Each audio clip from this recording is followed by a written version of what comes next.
This is the new VW ID.5 in the sporty GTX trim with Thomas and Autogefühl, so to speak the coupe version of the ID.4 electric vehicle. And behind me, what a beautiful, majestic scenery here today for you in Austria. This is the Wilder Kaiser or the Kaisergebirge, which means Empire's Mountain or Wild Emperor.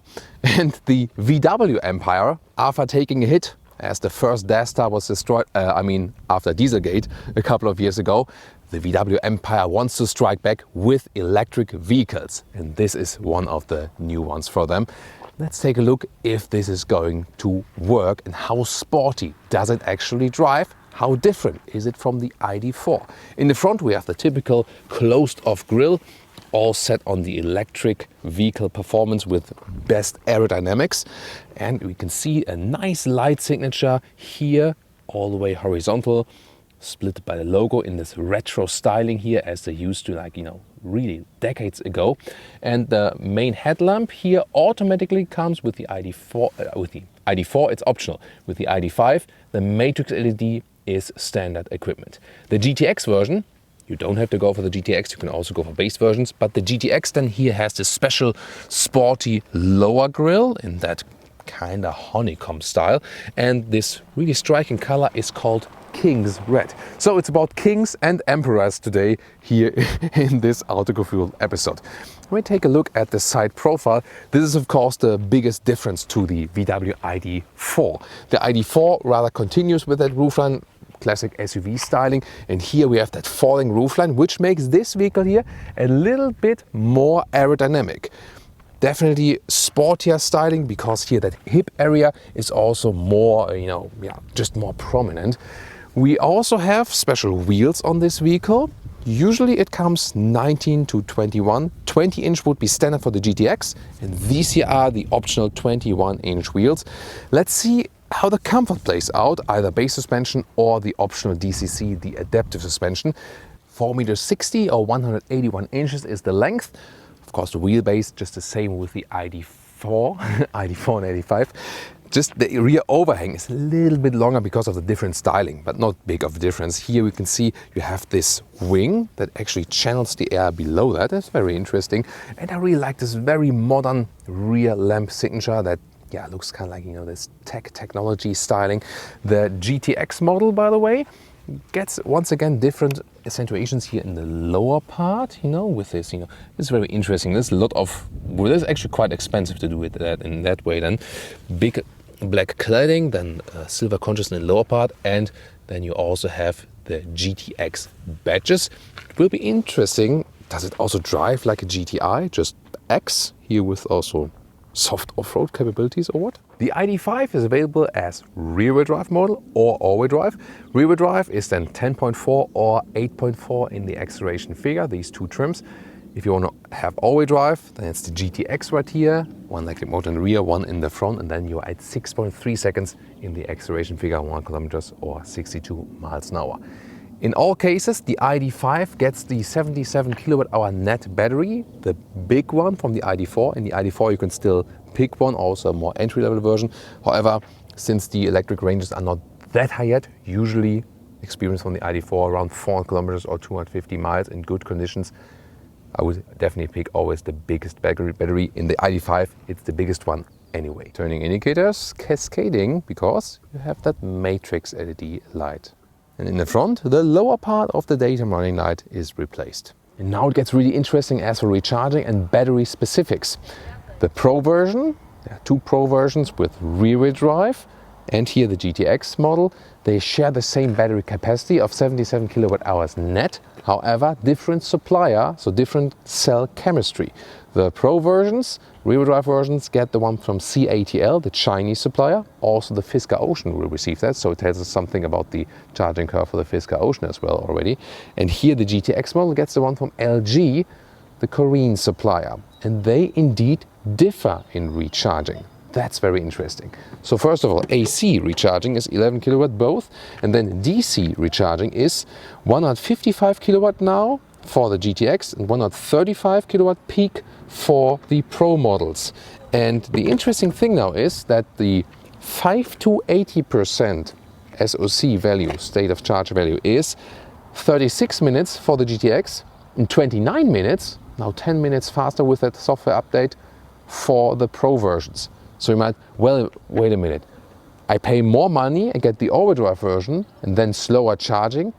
It depends. This one has a higher peak charging curve. So the charging curve peaks higher, but then falls earlier. The other one doesn't peak that high, but then stays more consistent. So if you speed up the GTX on the motorway, you know, hammer it all the way through, and then go for recharging and do like, let's say 10 to 50, 10 to 60%, this one will be faster.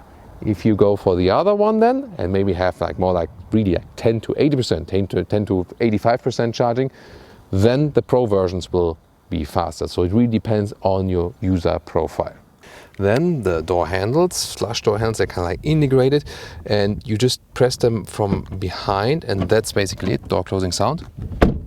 It's quite solid. Well, and in case all electronics fail, you can really pull them out. You just have to do it like a little bit harder. Then you can see this is like the manual opening then. Here are the seats. You either can get comfort seats or these sport seats. You have the choice. These would then be the ones more suitable for the GTX. Integrated head restraint, microfiber surface, really good quality, outside leatherette. So the seats are animal free completely. And also quite plush and soft. Still they offer side support. Then here, lowering it down, in and out. And you can see here how the instruments stay connected with the steering wheel.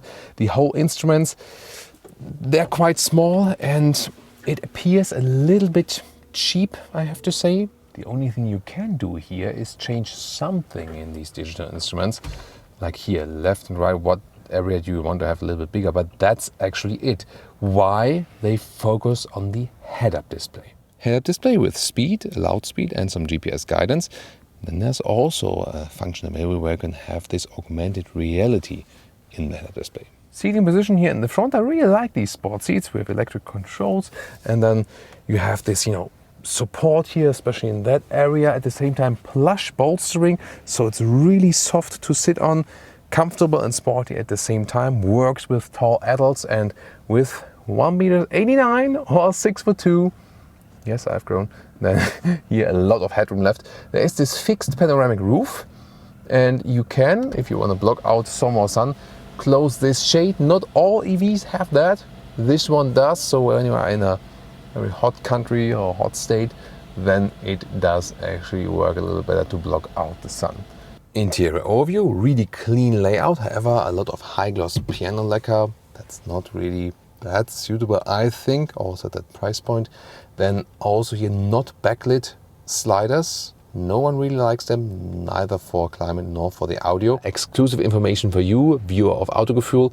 The sliders will be backlit. This is in development, and yeah, we're not sure when exactly, probably in 2023. This one here being the updated software version 3.1. Then Apple CarPlay or Android Auto looks like this. The base sound system, the normal one that is in here, it's actually quite good, but there's also an upgraded one available. But yeah, both have a nice sound actually. Music lovers would get the upgraded sound system then. Lower middle console, open area. You have these splitters. You don't have to use them. You can also remove them, then have a rather big open area. And then also here you can slide this one here completely or open it. Adaptive cup holders, then either inductive charging pad or two USB-C chargers for your phone. I prefer the cable solution for Apple CarPlay and Android Auto because it's more stable, the phone doesn't get hot and also charges faster. So what about rear seating, and will it be a problem if you compare it to the ID.4? Well, you can see here, styling-wise, really lovely with these sport seats, microfiber as well, white contrast stitches, kind of like a single seat setup. So visually that looks really amazing. Also, there's no middle tunnel, so using that EV platform, that's of course a good thing. However, what I don't like that much, inside of the doors. First of all, hard pack material here, then the softer leather right here, that's actually fine. But then once again, oh, more high gloss piano lacquer. Can't we see something else there? Yep, legroom also fine for tall adults, that works. And also on the middle part you can sit, it's soft enough, so this can actually house 5 tall adults, that works. Here in the middle part you can fold down this, and then you have cup holders, but they are not adaptive though. Let's open that rear hatch, check out the boot or the trunk. 550 up to 1,575 liters, and surprisingly that's a little bit more than the ID.4 in the first figure. It's because, you know, you have a little bit more space in that area here, and that makes the liter figure actually a little bit more, because it's always measured below this cover. Above this cover here, then the ID.4 here has a little bit more height. But then the normal length, well usable, 93 like this, 92, 93 centimeters or 36 inches. The width here is a good, almost a meter or 40 inches, so well usable. And the height below the cover is 44 centimeters or 17 inches. So when we take out everything right here, we can also check out what's underneath there. You can store your cable here like this. You can also take out the whole thing to get even more height. That is possible. And underneath that one is another one to be put up, and then you have some more storage right there, maybe for a secondary cable, for example, for like this whole household plug cable. Overall, very well usable. And the total length is 1.65 meters or 64 inches. Does it have a frunk? Well, no. So this is on the one hand a disadvantage, but it also does have some advantages. Let me explain that to you. First of all, what you can see here, wiper fluid, for example, then the normal starter battery. Yes, electric vehicles do need that, so the big battery can sleep. This one then activates the big battery and also takes care of some electric consumers inside the vehicle. And here, for example, this is then the air filter box, and it's a good thing that's here actually, because then you can easier change the air filter or also put a dual air filter in there if you have special needs for that. So it also comes with some advantages. You can easier access things actually. However, still for everyday practicability, I think more people would actually want a frunk. Not only trunk. frunk. What about you? Tell me in the comments. Would you like to see a frunk here?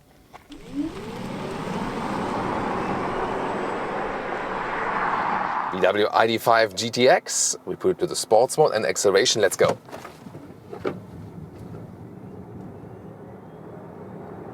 Up 80 kilometers an hour. That went really quick. All-wheel drive power here. The official figure, slightly uphill here, official figure to 1 kilometers or 62 miles an hour is 6.3 seconds. It's not like exaggerated. You can still sustain that from the G-forces, but still reasonably quick. The entry versions are slower, 10.4 or 8.4 seconds in the acceleration figure than with rear-wheel drive. This one on here, the all-wheel drive model, which also runs under the GTX name, at least in Europe. So far not available in the US, also not for the ID.4. They don't call it GTX in the US. I'm not sure why exactly. It's actually a cool brand name. They should also export that to the US, actually, also with the design pack and so on and so on. The interesting thing about this one here is we have quite a substantial wheelbase. It's not a very short vehicle, but it still handles like a Golf. It has a lot of weight, yes. You do feel that in corners, but acceleration wise, and also when you want to troll your cameraman, they would have needed a third camera now for me, because he was looking at, what's the camera? And I'm like, yeah, that's really funny. So very spontaneous acceleration already when you are at speed. Spontaneous but soft. Yeah, it's not too harsh. Yeah, we've experienced more forceful electric vehicles, definitely. And the handling is really nice with that battery pack that's all placed in the bottom of the vehicle, low center of gravity, and it feels very agile, very cool steering input, very direct, so it's a very crisp drive. I've also tested the Audi Q4 e-tron, both as rear-wheel drive and all-wheel drive, and they're essentially technologically the same vehicle. And I have to say, the rear drive models, they have less punch, they have less acceleration power, yes. However, from the driving agility, I do still prefer the rear drive models. You can then save some money for that, and you get out of the corners a little bit better because the rear spins around a little bit. With that all-wheel drive, you always have then, this pulling from the front wheels. So although there's more punch, I feel that with the pure rear-wheel drive models, you have a sportier, more purist driving feeling, and they're also fast enough, especially if you go for the model with 8.4 seconds in the acceleration figure. So that just as a tip when you say, it was a really cool review with the GTX, but maybe I don't want to spend all the money for the GTX. Will I be happy with the rear-wheel drive model? Yes, you will. This one here then, just from the aerodynamics, is a little bit better. But overall, I think the question is really not in how does it drive differently, or is there any practicability, pro or con, but really which one do you prefer styling wise. At the moment we're using Google Maps, by the way, but also if you would use something else in the infotainment system, it will not be my favorite infotainment system of all time, of course not, but here this new software generation, we still don't have backlit sliders here. Yeah, but the system itself, when you want to do something also while driving, it happens faster now. So when you go to this vehicle mode here, for example, everything is going faster, and that's definitely finally a step forward. Recently we've seen the Golf 8 episode with the updated infotainment. There they put in a new chip, new infotainment chip plus new software. It's the same chip they have been using here already, just that the software here was already more complex, therefore it wasn't really helping. Now with this new software version it is better. Again, it won't be a great, prize-winning or award-winning infotainment system, but now at least it has some responsiveness as for the speed when you put in things and so on and so on. As for recuperation, basically we have the driving mode, which I set here at the steering wheel, or at that steering wheel stalk column, and here I can switch from D to B. D mode is rather when I leave my foot off the throttle, the car is rolling.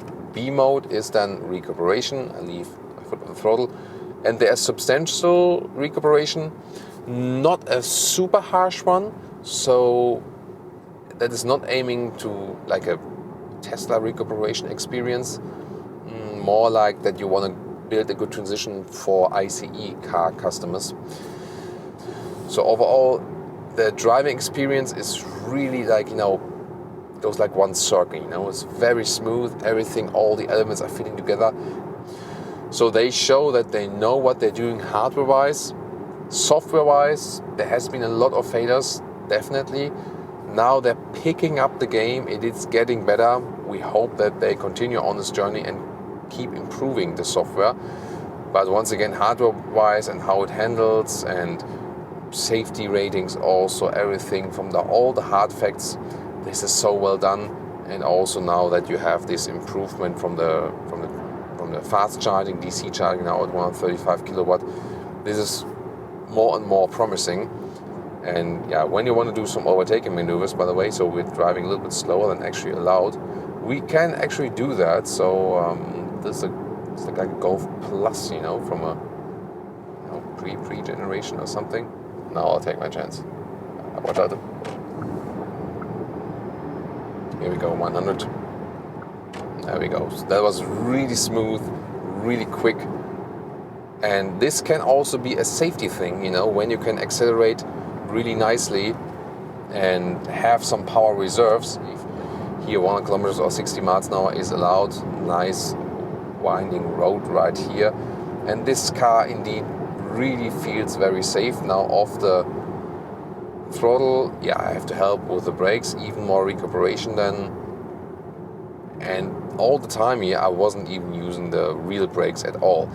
There is a very nice brake blending here in this vehicle. What does it mean? You do not feel the transition between the normal recuperation and the real brakes that are being applied. So once again, that speaks in that direction, hardware-wise, so well done, this vehicle.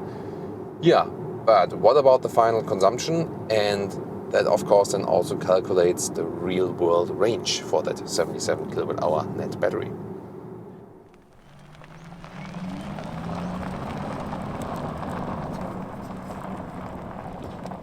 Final consumption, electric range for today.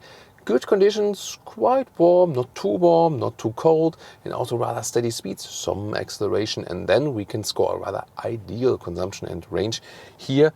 19 kilowatt hours on 100 kilometers, so that's some 30 kilowatt hours on 100 miles, means quite exactly 400 kilometers electric range or 250 miles. It will be less in very cold winter times, although this one does feature a heat pump, but still it will be less than range. Or if you like really, hammer it through with high speed and so on. Now, tune in to the VW ID.4 episode or the Q4 e-tron with both versions.